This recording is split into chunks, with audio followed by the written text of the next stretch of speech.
Was that found in the deleted section? I can't give you that right now. I didn't do anything to anyone. I did not. I don't. The last person you'd expect to commit heinous and despicable crime is someone who sees the evil of it firsthand. But here are two shocking times when we caught police officers doing just that. Starting with Robert Strand, a Sandoval County detective who has been arrested after evidence was found by the ICAC in his phone of having explicit material that involved children. But to fully understand how he got to this moment, we need to go back to the time when he's about to get arrested by an officer from the New Mexico Attorney General's office, who had set him up after a warrant for his arrest was served.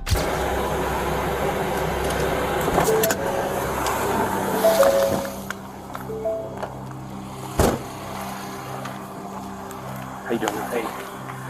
Sir, can I have you do me a favor? Set your paperwork on the tailgate right there. Go ahead and place your hands behind your back for me. Go ahead and relax your legs. Okay.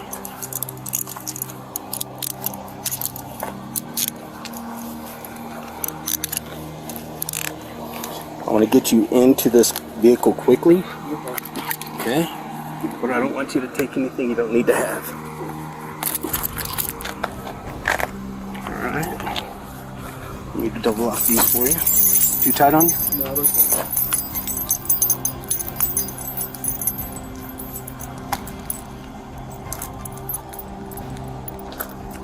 Okay, go ahead and walk with me this way. 3 seconds. Go ahead and have a seat real fast. We have you out of the light, okay? Cool. I appreciate it. You got it.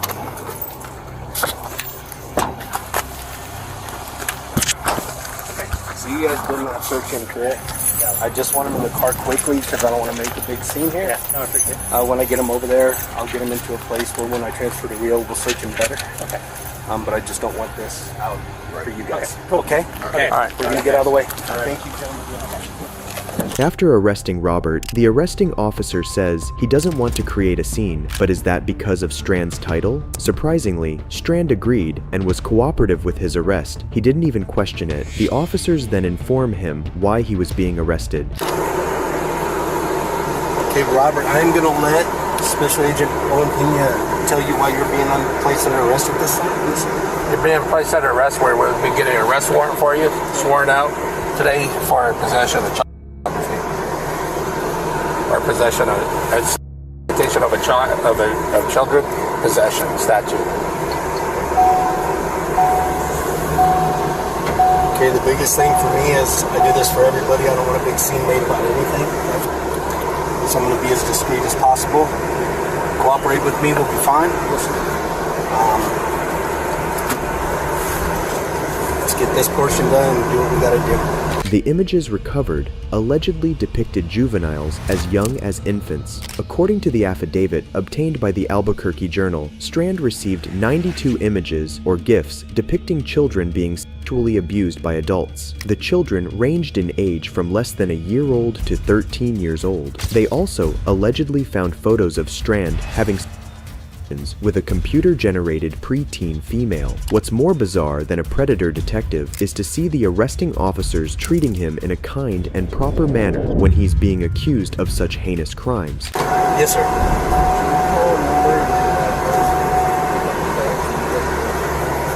Pick up your dogs? Yes. Yeah, let me get my, I'll have Owen bring me a notepad out. I'll get the information. Absolutely, we'll do that. Are those cuffs good for you? Okay. Okay, so I didn't search you. Go ahead. No, I'm not going to do it now. Wait till Rio gets here. I'm going to advise them, and then we're going to do a search. I just didn't want you there. Okay. I don't like to do that with anyone. I like to get them out of the limelight. Over here, I think we'll be okay. Do you have anything on you that you need to leave here? I don't think so. I know you had a holster for mags or whatever. I got the holsters. Yeah, you can take them off. Well, no. I mean, if they're covered, I don't care. So. But these guys were even going as far as to ask him whether he was comfortable with the cooling or not. But yeah, I appreciate it.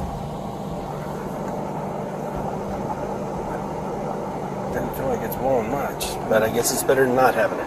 Yeah. I'm gonna close this and try to, because dude, I'm already getting hot. I'm gonna crack the window so if you need me. I don't want you burning up for no reason.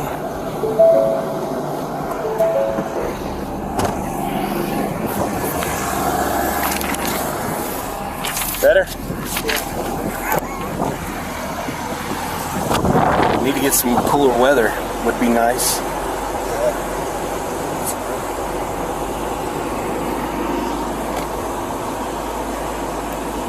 Let me know if you're comfy or not. Too cold, too hot, let me know. Okay, and I appreciate it, man. Oh, no problem, man. Oh, no problem, man. We would do that. Do not want those dogs in this heat. No. See anybody, that is something we'll make sure that we get somebody to take care of. Yeah. Were the officers trying to make Strand feel comfortable so he could open up to them and incriminate himself, or were they trying to help their brother in blue? Let me know what you think in the comments. Then we can see how the officer calmly answers Strand's questions about the evidence and the aftermath of the arrest. I don't know how much you can answer, but was that found in the deleted section? I can't give you that right now. Okay. It'll be listed in the where it was found. Okay. In the arrest warrant. Yeah. Anything I knew about was. Okay. All right. That's why I was asking. Okay, no problem. I didn't think I was being arrested for that. All right. Okay. Yeah, you're good. Okay. So what's next? What's next is Rio's coming. They're gonna transport you to their holding cell, Okay. and then I'm gonna finish out my warrant, send it to my prosecutors. Prosecutor's gonna approve it, and then I'm gonna walk over here and get a judge to look to see if I can get a judge to sign the arrest warrant. Once the arrest warrant is signed out, you'll be booked on that arrest warrant. All right. Any other questions? No, I appreciate this. Okay. Thank you, sir.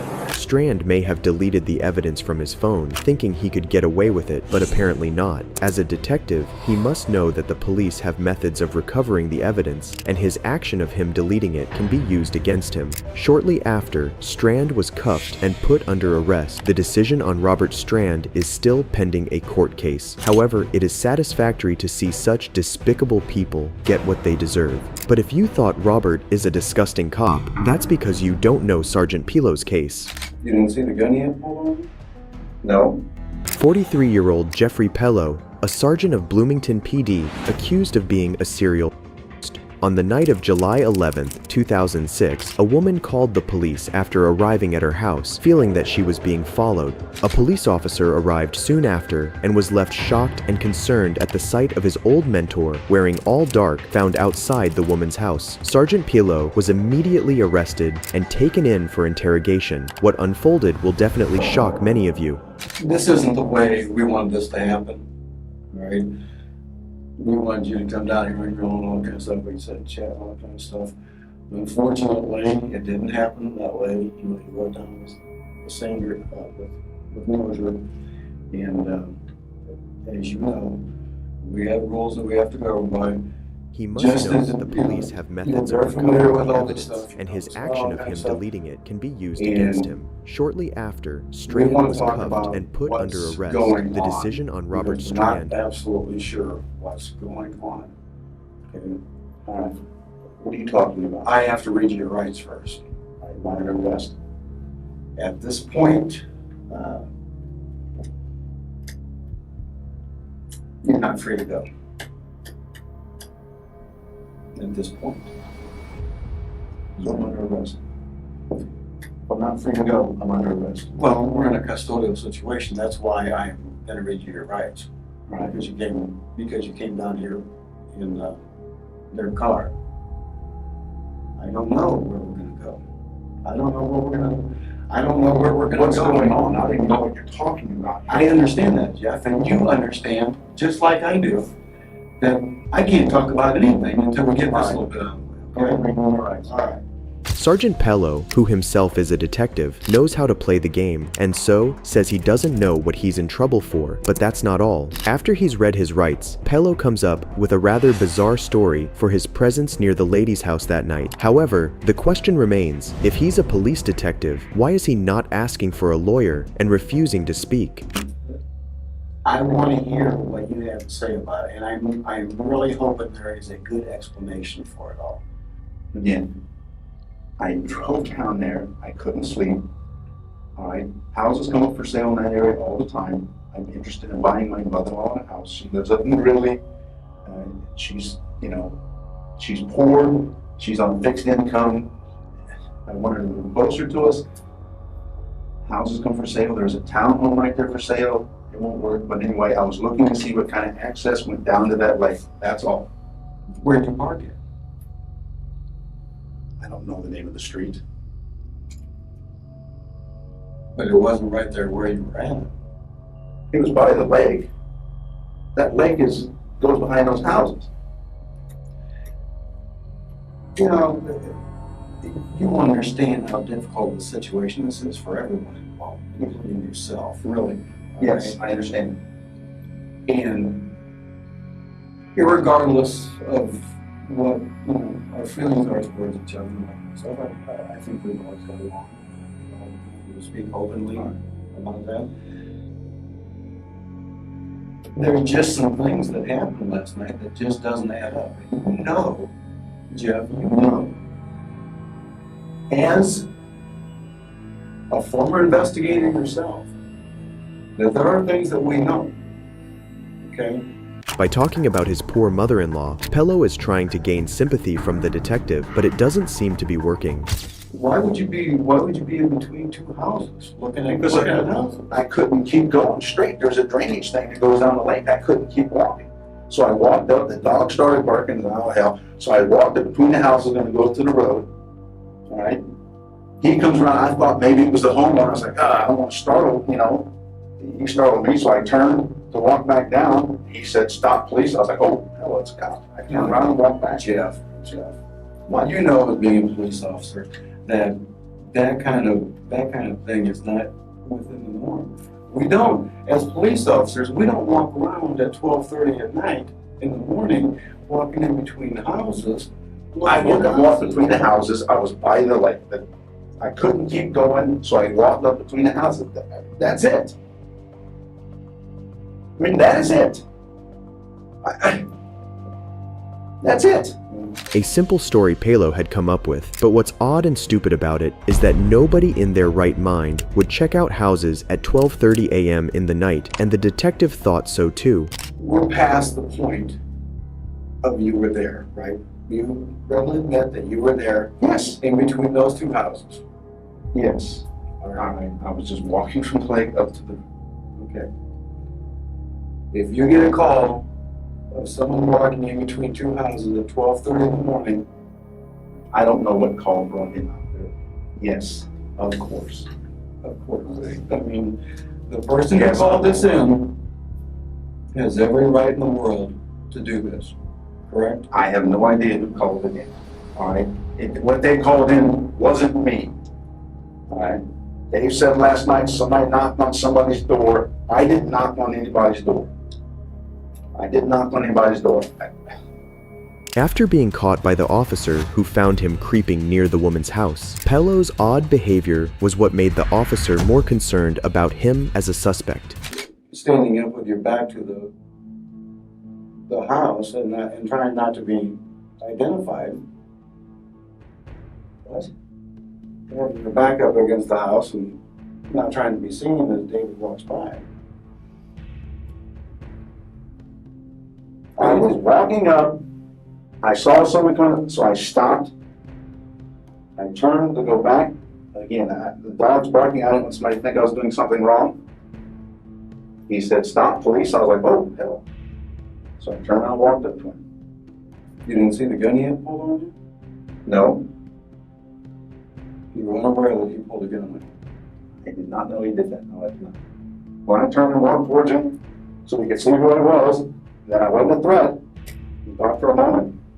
What did you talk about? He asked me what I was doing. I told him what I was doing. That you were there to look for a house for him at 12:30 in the morning. I'm interested in houses in that area. There's that lake. I was looking to see what kind of access there is down to that lake. Seeing Pello maintain his story of just looking at the lake to purchase the right house, the detective tries to connect to him on a deeper level by adding human elements such as the lady's attractiveness, hoping this would make Pello open up. I mean, I don't know how simple it is. It's not. It's okay. It's not that simple. I didn't have ill intent of any kind. That's it. It's not that simple. I mean, that's it. It's not that simple. I mean, she is a young, attractive lady. I don't know who she is. And like I said, I know, you know, I've seen you how you take a genuine interest in people, okay? And I think if you knew what you did to this person, because I'm telling you, she's freaking did not do anything to her. You were there, right? Were you giving money there? Did I walk up from the lake between the houses going to the road? Yes, I did. Okay. You were there, right?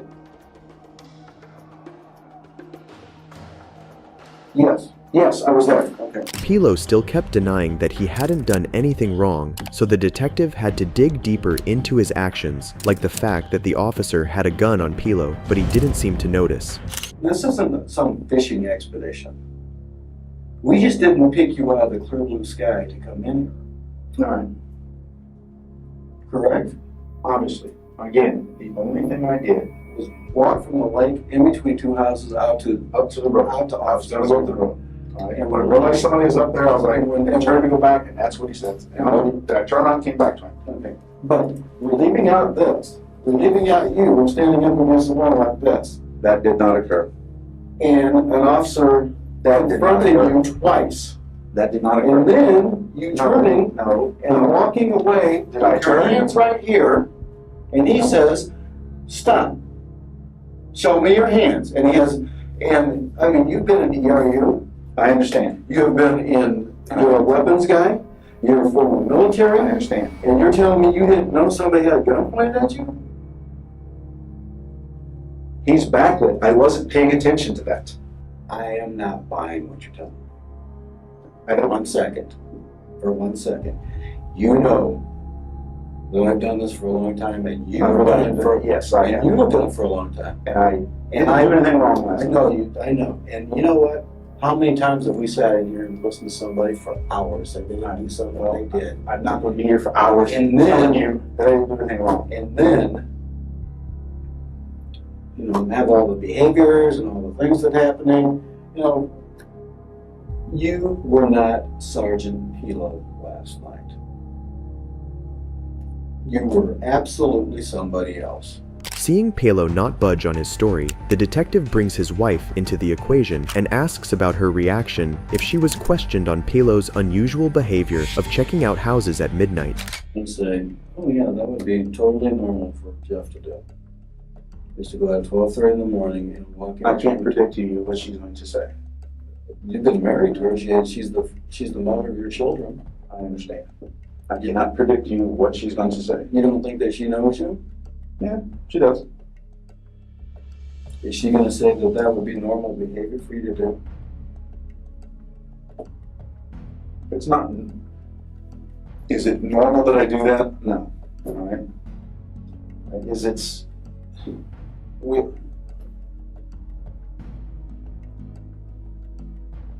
I don't know how else to say it. I didn't do anything wrong. And at some point, you've got a wife and I understand. 2 children. Again, 3 children. I didn't do anything to anyone. All right. Whoever the lady was, I didn't do anything to her. All right. I wouldn't do anything to anybody. Lead different lives. We all lead different lives. Again, I don't know what you're implying there. All right. Jeff, I'm not implying. I'm saying. All right. I don't lead a sinister life of some kind. I didn't do anything wrong. Wow.